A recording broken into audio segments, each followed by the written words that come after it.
നമസ്കാരം, ഞാൻ ഡോക്ടർ ഭാഗ്യ, Q1B health കെയറിലെ Ayurveda ഡോക്ടറാണ്.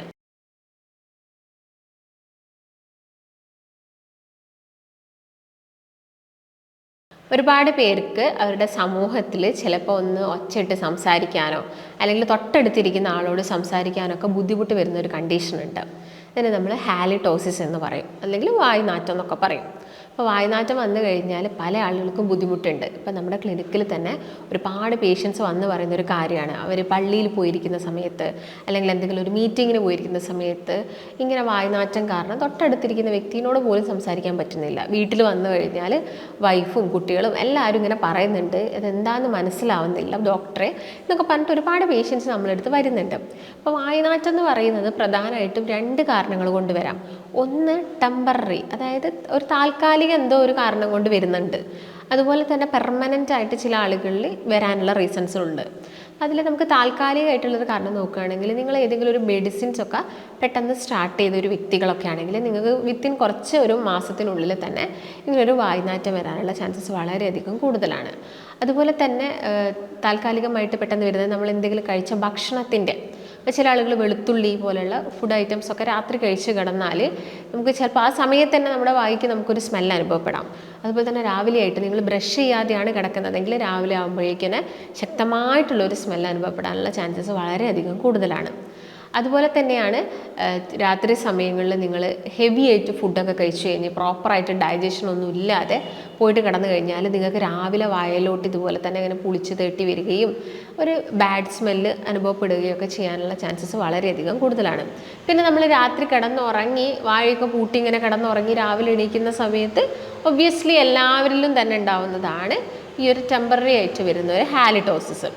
പിന്നെ നമുക്കിനി പെർമനൻ്റ് ആയിട്ടുള്ള കുറച്ച് കാരണങ്ങൾ, സ്ഥിരമായിട്ട് ചില ആളുകൾ ഇതിങ്ങനെ കാലങ്ങളായിട്ട് വർഷങ്ങളായിട്ട് നിന്നുകൊണ്ടിരിക്കുന്നുണ്ട്.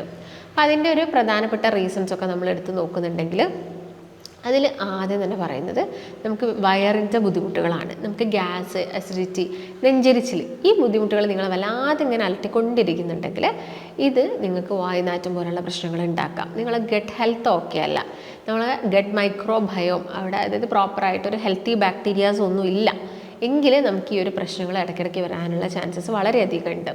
അതുപോലെ തന്നെയാണ് നമ്മുടെ വായിൻ്റെ ഒരു വൈറ്റ് കോട്ടിങ് വരുന്നത്. ചില ആളുകൾക്കുണ്ട്, കുട്ടികൾക്കൊക്കെ നമുക്കറിയാം പ്രോപ്പറായിട്ട് നമ്മളവരിൽ ഒരു ഓറൽ ഹൈജീൻ കീപ്പ് ചെയ്ത് പോയിട്ടില്ലെങ്കിൽ അവരുടെ നാവിലൊരു വെള്ള കോട്ടിങ് വരാം. ഈ ഒരു വൈറ്റ് കോട്ടിങ്ങിൽ ഒരുപാട് ബാക്ടീരിയാസ് ഉണ്ട്. ഈ ഒരു ബാക്ടീരിയാസ് ആണ് അവരുടെ ഒരു ഡൈജഷൻ, നമ്മളിപ്പോൾ എന്ത് ഭക്ഷണം കഴിക്കുമ്പോഴും ഡൈജഷൻ സ്റ്റാർട്ട് ചെയ്യുന്നത് നമ്മുടെ വായിൽ വെച്ചിട്ടാണ്. ഈ ഒരു വായിൽ നിന്ന് ഉമിനീരുമായിട്ട് ഭക്ഷണ പദാർത്ഥം യോജിക്കുന്ന സമയത്ത് ഈ ഒരു ബാക്ടീരിയാസ് കുറച്ച് സൾഫർ പോലെയുള്ള ഓക്സൈഡ്സ് പുറത്തോട്ട് വിടുന്നുണ്ട്. അപ്പം ഈ ഒരു സൾഫർ പുറത്തോട്ട്, വാതകങ്ങൾ പുറത്തോട്ട് വരുന്ന സമയത്ത് എന്താവും, ഒരു ബാഡ് സ്മെല്ല് നമ്മുടെ വായ്ക്ക് വരാം. അപ്പം അതുകൊണ്ട് വായുനാറ്റം വരാനുള്ള ചാൻസസ് വളരെയധികം കൂടുതലാണ് ഈ ഒരു വൈറ്റ് കോട്ടിങ്. അപ്പം ചെറിയ കുഞ്ഞുങ്ങളിൽ പാലൊക്കെ കുടിക്കുന്ന കുട്ടികളിൽ ഈ വൈറ്റ് കോട്ടിങ് ഉണ്ടെങ്കിൽ നിങ്ങൾ എന്ത് ചെയ്യുക, ഒരു നല്ല ക്ലീൻഡ് ആയിട്ടുള്ള ഒരു തുണി എടുത്തിട്ട് നനച്ചിട്ട് അവരുടെ നാവൊക്കെ എന്ത് ചെയ്യുക, ചെറുതായിട്ടൊന്ന് ക്ലീൻ ചെയ്ത് കൊടുക്കുക. അധികം പ്രസ് ചെയ്യാനും പാടില്ല, അങ്ങനെ കൂടുതൽ വാട്ടർ കണ്ടൻറ്റ് ആ തുണിയിൽ ഉണ്ടാവാനും പാടില്ല, ചെറുതായിട്ടൊന്ന് തുടച്ചു കൊടുക്കുക. അല്ലെങ്കിൽ അത് അവരിലൊരു ബുദ്ധിമുട്ടും കാര്യങ്ങളും ഉണ്ടാക്കും. അപ്പോൾ വലിയ ആളുകളൊക്കെ ആണെങ്കിൽ നിങ്ങൾ നാവ് വടിക്കുക, അങ്ങനെയാണെങ്കിൽ മാത്രമേ ആ ഒരു വൈറ്റ് കോട്ടിങ് പോവുള്ളൂ. പിന്നെ ഒരുപാട് കാലമായിട്ടുള്ളതൊക്കെ ആണെങ്കിൽ നിങ്ങളൊരു ഡോക്ടറിൻ്റെ കൺസൾട്ടേഷൻ എടുക്കുക. പിന്നെ പറയുന്ന ഒരു പ്രധാനപ്പെട്ട കാരണം എന്ന് പറയുന്നത് പ്ലേക്കുകളാണ്. നമ്മുടെ പല്ലിന് ചുറ്റും അടിഞ്ഞുകൂടിയിരിക്കുന്ന പ്ലേക്കുകൾ കാരണം ഈ ഒരു ബാഡ് സ്മെല്ല് നമുക്ക് അനുഭവപ്പെടാം. അപ്പോൾ നമ്മൾ ഫുഡ് പാർട്ടിക്കിൾസിൻ്റെ ഒക്കെ ഒരു റിമൈനിങ് ആയിട്ട് വരുന്ന ഭാഗങ്ങൾ നമ്മുടെ പല്ലിലൊക്കെ പറ്റി പിടിച്ച് കിടന്നിട്ട് പ്രോപ്പറായിട്ട് ബ്രഷിംഗ് ഒന്നും ചെയ്യുന്നില്ലെങ്കിൽ വായ നന്നായിട്ട് കഴുകുന്നില്ല. ചില ആളുകളുണ്ട് ഭക്ഷണം കഴിച്ച് കഴിഞ്ഞാൽ വായ കഴുകാൻ ഭയങ്കര ബുദ്ധിമുട്ടാണ്. അപ്പം അങ്ങനെയുള്ള വ്യക്തികളിലൊക്കെ വരുന്നതാണ് പ്ലേക്ക് എന്ന് പറയുന്നത്. അപ്പം അതിൻ്റെ ഭാഗമായിട്ട് വായുനാറ്റം വരാം. അതുപോലെ തന്നെയാണ് പല്ലിൽ വരുന്ന കുഴികൾ, അല്ലേ, നമുക്ക് കൂടുതൽ ബാക്ടീരിയാസ് അടിഞ്ഞു കൂടുന്നതുകൊണ്ടാണ് ഈ കുഴികൾ പല്ലിൽ വരുന്നത്. അപ്പം ഇങ്ങനെ കുഴികൾ വരുന്ന ആളുകൾ ആരൊക്കെയാണെന്ന് ചോദിച്ചു കഴിഞ്ഞാൽ കൂടുതലായിട്ട് മധുരം കഴിക്കുക, ബേക്കറി ഐറ്റംസ് കഴിക്കുക, ചോക്ലേറ്റ്സ് കഴിക്കുക, ഇങ്ങനെയുള്ള വ്യക്തികളിൽ പല്ലിൽ കുഴികളൊക്കെ സാധാരണയായിട്ട് കാണാൻ വരുന്നതാണ്. അപ്പം അവരിലും ഈ ഒരു വായുനാറ്റം അനുഭവപ്പെടാം. അപ്പോൾ കാരണം അവിടെ ഒരുപാട് ബാക്ടീരിയാസ് ഉണ്ടാവും. അടുത്തൊരു പ്രധാനപ്പെട്ട റീസൺസ് നോക്കുന്ന സമയത്ത് സ്മോക്കിംഗ്. കുറേ കാലങ്ങളായിട്ട് നിങ്ങളിങ്ങനെ സ്മോക്കിംഗ് ചെയ്തുകൊണ്ടിരിക്കുന്ന വ്യക്തികളാണെങ്കിലും നിങ്ങളുടെ വായ്ക്ക് ഒരു ചീത്ത സ്മെല്ല് അനുഭവപ്പെടാനുള്ള ചാൻസസ് ഉണ്ട്. അപ്പം അങ്ങനെ എന്തെങ്കിലും കാര്യങ്ങൾ നിങ്ങൾ ചെയ്യുന്നുണ്ട് എന്നുള്ളതൊക്കെ പ്രത്യേകം ശ്രദ്ധിക്കേണ്ടതാണ്. പിന്നെ സൈനസിന് വരുന്ന ഇൻഫെക്ഷനാണ്. നമുക്ക് അറിയാം സൈനസൈറ്റിസ് പോലുള്ള കണ്ടീഷൻസ് ഉണ്ട്. ഇത് സൈനസിന് വരുന്ന ഇൻഫെക്ഷനാണ്. ഈ ഒരു ഇൻഫെക്ഷനുള്ള വ്യക്തികളിലും കഫം കെട്ടിക്കിടക്കുകയും അവരിൽ ഇടയ്ക്കിടയ്ക്ക് ഈ ഒരു വായ്നാറ്റം ഉണ്ടാകുകയും ചെയ്യുന്നുണ്ട്. അപ്പം അസിഡിറ്റി എന്ന് ഞാൻ നേരത്തെ പറഞ്ഞു. അപ്പോൾ അസിഡിറ്റി ഉള്ള വ്യക്തികൾ നമ്മൾ നോക്കുന്ന സമയത്ത് അവർക്ക് എപ്പോഴും ത്രോട്ടിലൊരു ഒബ്സ്ട്രക്ഷനാണ്, എന്തോ കുടുങ്ങി കിടക്കുന്ന പോലെയാണ്, ഒരു ബുദ്ധിമുട്ടാണ്. എപ്പോഴും അവർക്ക് ഒരു സൗണ്ട് ഉണ്ടാക്കണം, അവർ വിചാരിക്കും കഫത്തിൻ്റെ പ്രശ്നം കൊണ്ടാണെന്ന് അസിഡിറ്റി ഉള്ള ഒരുപാട് പേര് പറയുന്നുണ്ട്. അപ്പം ഇങ്ങനെയുള്ള വ്യക്തികളിലും നമ്മൾ ശക്തമായിട്ടുള്ള വായുനാറ്റം കാണാറുണ്ട്. അതുപോലെ തന്നെ വെപ്പ് പല്ല് വെക്കുന്ന കുറച്ച് പ്രായമുള്ള ആളുകളിൽ വായുനാറ്റം അനുഭവപ്പെടാം. അപ്പം ഇങ്ങനെയുള്ള സമയത്തൊക്കെ നമ്മൾ ചെയ്യേണ്ടത് എന്തൊക്കെയാണ്? നന്നായിട്ട് ബ്രഷ് ചെയ്യുക, ഈ ചോക്ലേറ്റ് സ്വീറ്റ് ഐറ്റംസ് ഒന്നും കൂടുതലായിട്ട് കഴിക്കാതിരിക്കുക. അതുപോലെ തന്നെ കഴിച്ചാലും 2 നേരം ബ്രഷ് ചെയ്യണം, കൃത്യമായിട്ടൊരു ടൂത്ത് പേസ്റ്റ് ഉപയോഗിച്ചിട്ട് നന്നായിട്ട് നിങ്ങൾ ബ്രഷ് ചെയ്യുക. ഇനിയിപ്പോൾ ഇൻസൈഡ് നിങ്ങളുടെ ശരീരത്തിനുള്ളിലുള്ള പ്രശ്നമാണ്, അതായത് ഞാൻ നേരത്തെ പറഞ്ഞ പോലെ തന്നെ ഈ അസിഡിറ്റിയുടെ ഒക്കെ ബുദ്ധിമുട്ടാണ്, അല്ലെങ്കിൽ ഗട്ട് മൈക്രോബയോം ഹെൽത്തി ആയിട്ടല്ല ഇരിക്കുന്നതെങ്കിൽ എന്ത് ചെയ്യണം? നിങ്ങളുടെ ഗട്ട് ഒന്ന് ഹെൽത്തി ആക്കുന്ന രീതിയിലുള്ള ഫുഡുകൾ കഴിക്കുക. അതുപോലെ തന്നെ ജീരകം വറുത്ത് പൊടിച്ചിട്ട് അതോട് ഉപയോഗിച്ചിട്ടുള്ള വെള്ളം കുടിക്കുന്നതൊക്കെ നല്ലതാണ്. അതുപോലെ തന്നെ കറുവപ്പട്ടിട്ടിട്ട് വെള്ളം കുടിക്കാൻ വേണ്ടി നോക്കുക. കരിഞ്ജീരകം ജസ്റ്റ് ഒന്ന് പൊടിച്ചിട്ട് എല്ലാ ദിവസവും ഒരു 1/2 ടീസ്പൂണൊക്കെ നിങ്ങളുടെ ഡെയിലി ലൈഫിലൊന്ന് ഉൾപ്പെടുത്തുന്നതൊക്കെ നമുക്ക് ഈ ബുദ്ധിമുട്ട് കുറച്ചെടുക്കാൻ പറ്റും.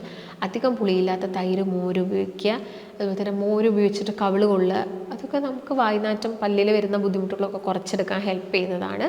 അതുപോലെ തന്നെ ത്രിഫല ചൂർണ്ണം, നിങ്ങൾക്കറിയാം, ത്രിഫല ചൂർണ്ണം നമുക്ക് തേനിലാക്കി മിക്സ് ചെയ്ത് കഴിക്കുന്നതൊക്കെ ഈ ഗട്ട് റിലേറ്റഡ് പ്രോബ്ലംസൊക്കെ കുറച്ചെടുക്കാൻ വേണ്ടിയിട്ട് ഹെൽപ്പ് ചെയ്യുന്നതാണ്.